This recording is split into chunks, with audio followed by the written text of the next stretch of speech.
Hello વિદ્યાર્થી મિત્રો, આજના વિડીયો લેક્ચરમાં આપણે નંબર સિરીઝને લગતો એક ક્વેશ્ચન જોઈશું.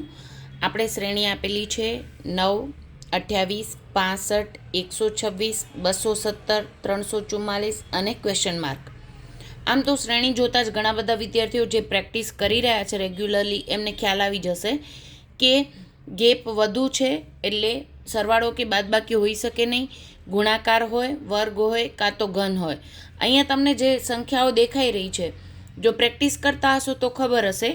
આ 2નો ઘન 8ની નજીકની સંખ્યા છે, પછી 27ની નજીકની સંખ્યા છે જે 3નો ઘન થાય, પછી 64ની નજીકની સંખ્યા છે જે 4નો ઘન થાય.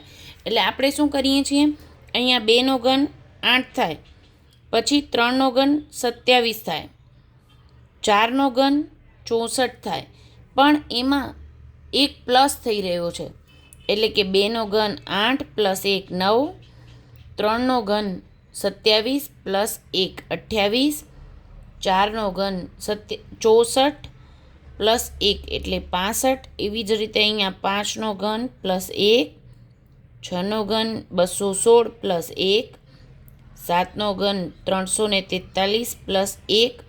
એટલે હવે પછીની સંખ્યા છે એ 8નો ઘન પ્લસ 1 કરીને આવવી જોઈએ.